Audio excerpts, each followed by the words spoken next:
वो रुदायन गांव था अलीगढ़ जनपद का, और उसमें उन्होंने वो एक पट्टी बराबर जमीन को खोदा था और उसको उन्होंने रंग से सजाया था, पट्टी जैसी यानी कि रंग किया था। जब मैंने पूछा ये क्या है, तो बोले ये घरगुली है। तो ये घरगुली क्या है कि ये होली की छोटी बहन है, ये पतिव्रता थी। तो उसके बाद में उन्होंने गायन किया। जब उन्होंने गायन किया तो जो गीत गाया वो था राजा बलि के द्वार मचीरे होली।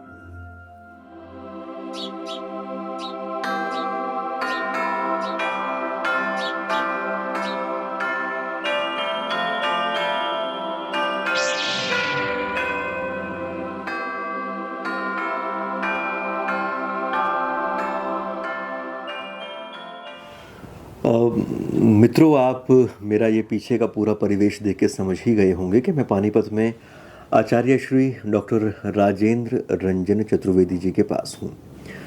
और अभी फागुन का महीना चला हुआ है और कुछ ही दिनों में होली का त्यौहार है। तो हमने ये सोचा है कि क्यों ना होली के विषय में जाना और समझा जाए। सबसे पहले हम पर्व शब्द को ही लें तो ये जो उंगली के जो पोरुआ है ना, ये जैसे ये तीन, ये मुड़ गया, ये जोड़ जो है ना, संधि, इनको पर्व कहते हैं संस्कृत में, और देशज भाषा में पूर्वा कह देते हैं। जिस प्रकार से गन्ने में गांठ होती हैं, गन्ना होता है ना, तो उस गांठ को पर्व कहते हैं। महाभारत में 18 पर्व हैं, पर्व वो भी पर्व हैं, पर्व। तो जीवन में यदि एक रसता हो, एक सपाट, तो जीवन नीरस हो जाए। तो इस प्रकार से जीवन में पर्व आते हैं बीच बीच में। अब होली आई तो उस होली से पूरा लोकमानस सोचता है कि अब हम होली को संक्रमण करना है। उत्सव प्रिया मानवा, संस्कृत की एक उक्ति है कि मनुष्य स्वभाव से उत्सव का प्रेमी है। उत्सव शब्द का अर्थ क्या है? उत्सव कि जैसे घड़ा भरता है ना, फिर छलकने लगता है, तो मन आनंद से, हर्ष से, प्रसन्नता से भर जाए और छलकने लगे, तो उत्सव है आनंद की छलकन। आनंद की छलकन उत्सव है। उत्सव शब्द का अर्थ है आनंद की छलकन। तो जीवन रिरिंसा आनंद के लिए, आनंद की खोज तो है जीवन। किस लिए जी रहे हैं? कहीं ना कहीं कोई आनंद का बिंदु है, और उस आनंद के बिंदु की खोज के लिए जी रहे हैं। आनंद के उपनिषद ने उसको कहा जीजीविषा और रिरंसा, जीने की इच्छा और आनंद की, प्रसन्नता की इच्छा। तो जीवन कहीं ना कहीं आनंद के लिए है। और सच्चाई तो यह कि जो सारे दर्शन हैं, वो दर्शन कहीं ना कहीं अब यदि वो मुक्ति कहें तो भी दुखों से मुक्ति है।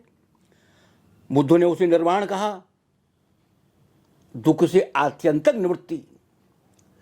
तो दुख की निवृत्ति वही तो सुख है, वही तो आनंद है। शब्द अलग हैं, उनके अवधारणाएं, कंसेप्ट अलग हैं, वो सारी चीजें अलग हैं। मुक्ति भी वही है, निर्वाण भी वही है, और रस भी वही है। आनंद ही तो है रस। तो मूल जो चीज है वो आनंद है, उसको नाम आप कुछ भी दे लीजिएगा। अब ये अलग बात है कि किसी की प्रवृत्ति कहाँ आनंद को मान रही है, किसी की प्रवृत्ति कहाँ आनंद को मान रही है। तो उस आनंद की जो खोज है उसमें ये पर्व आते हैं, उसमें ये उत्सव आते हैं, आनंद की छलकन। आपने अब होली की बात कही, तो देखिए, होली को मैं एक त्योहार नहीं कहता, मैं कहता हूं त्योहारों का त्योहार। देखिए, यदि कोई वो त्योहार मात्र होता तो उसका क्षेत्र भी सीमित होता, उसको मनाने वाले जो लोग हैं वो भी सीमित होते कि ये अमुक क्षेत्र में मनाया जाता है, ये अमुक त्योहार है। जैसे गणगौर है, ये गणगौर है, ये राजस्थान का, ये खास राजस्थान की। अब वो दक्षिण में आप चलेंगे तो वो आपको नहीं मिल पाएगा। लेकिन जो होली है, होली वो भारत में तो खैर है ही है, भारत की सीमा को भी लांघ गया है। और आप ये कहें कि हिंदू त्योहार, तो नहीं, हिंदू की सीमा को भी वो लांघ गया, वरना मुगलों की दरबार में होली क्यों होती? इतने चित्र जो सुरक्षित हैं। बुल्ले शाह की होली बड़ी प्रसिद्ध है, बड़ा अच्छा गायन है उनका होली का। तो और होली की आपने ब्रज की बात कही, श्री कृष्ण की होली, लेकिन क्या बनारस में दिगंबर खेले मसाने में होली? क्या बात है, दिगंबर खेले मसाने में। अवध में राम की होली का गायन होता है। तो माने वो होली जो है वो इन जनपदों की, प्रदेशों की सीमाओं को लांघ चुकी है। अब यदि एक ही त्योहार होता, एक जाति का त्योहार होता, एक धर्म का त्योहार होता, तो कहीं ना कहीं उसकी सीमा होती। वो धर्म की सीमा को, संप्रदाय की सीमा को भी तोड़ रहा है। मुगल भी मना रहा है, मुसलमान भी उसको मना रहा है। और एक जनपद की सीमा को भी तोड़ रहा है, प्रदेश की सीमा को भी तोड़ रहा है। वो इसलिए तोड़ रहा है कि उसका प्रयोजन व्यापक है, उसकी आनंद की छलकन व्यापक है। त्योहारों का त्योहार जब मैं कह रहा हूं तो उसके कारण भी एक नहीं हो सकता, उसके स्रोत भी एक नहीं हो सकते। घर से आदमी निकलता है, अकेला निकलता है, फिर 4 आदमी मिल गए वो, और आगे फिर 14 आदमी मिल गए वो, और आगे चले 24 आदमी मिल गए। तो जो सांस्कृतिक तत्व हैं उनका भी विकास इसी प्रकार से होता है। कितनी संस्कृतियां होली में समाई हुई हैं। होली एक संस्कृति की चीज नहीं है, ये कितनी ही संस्कृतियों की चीज है। अब मैं सबसे पहले उदाहरण देता हूं दैत्य संस्कृति का, कि होली का संबंध दैत्य संस्कृति से है, दानव संस्कृति से है। और उसके लिए एक बहुत ही प्रसिद्ध जो मिथक है, कथा है, वो है प्रहलाद की। हिरण्यकशिपु जो है वो दैत्य था, दिति का वंशज था। और जब ऐसे पद पर था, सम्राट के पद पर था, तो उसका अभिमान, अहंकार भी उतना ही बड़ा था। उसने घोषित किया कि पृथ्वी पर एकमात्र ईश्वर मैं ही हूं, मैं ही ईश्वर हूं।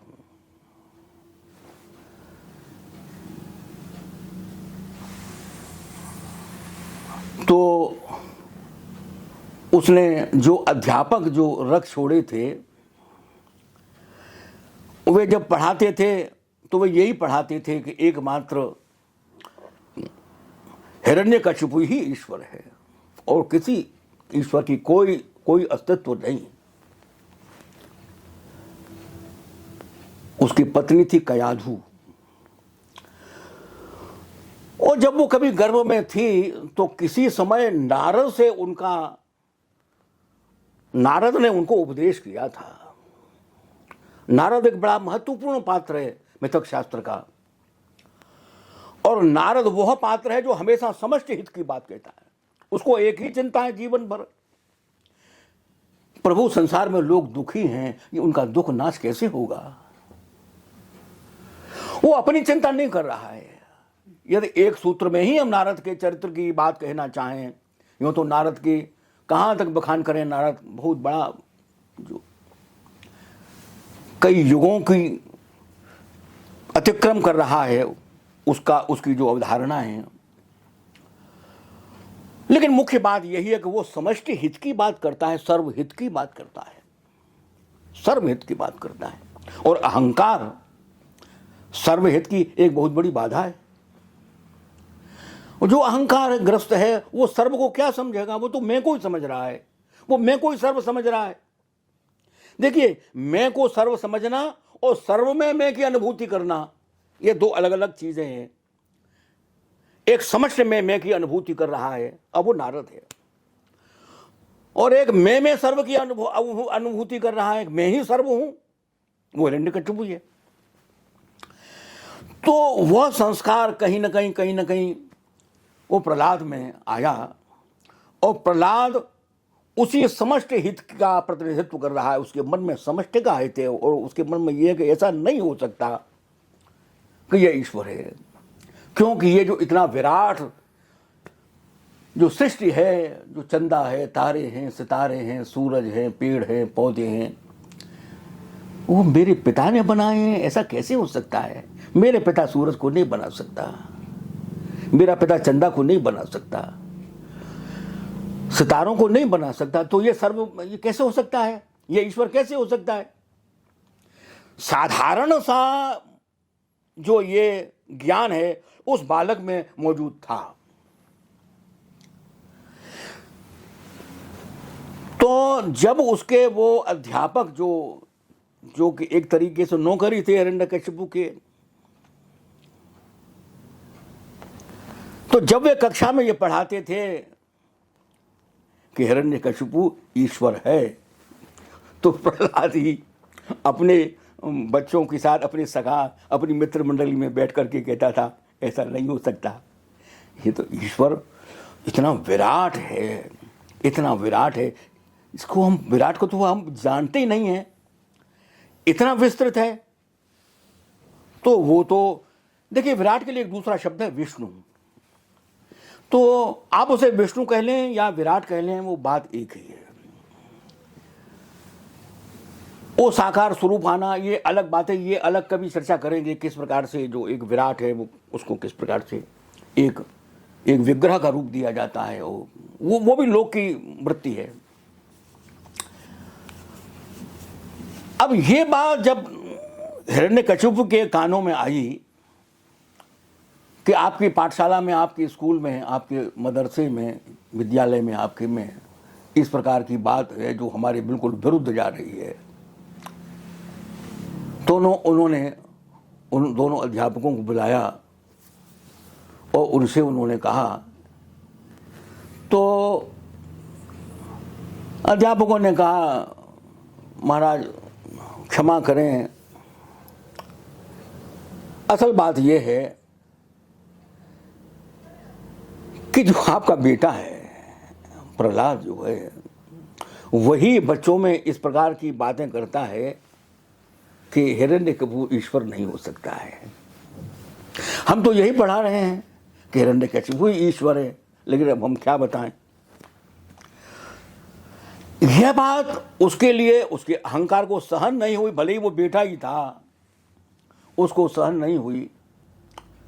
तो उसने नाना प्रकार से पहले उसको प्यार से समझाया, फिर उसको ताड़ना से समझाया, फिर उसका विरुद्ध, उसका शत्रु ही बन गया उस तरीके से कि किसी न किसी प्रकार से इसको नष्ट कर दिया जाए, उसको समाप्त कर दिया जाए।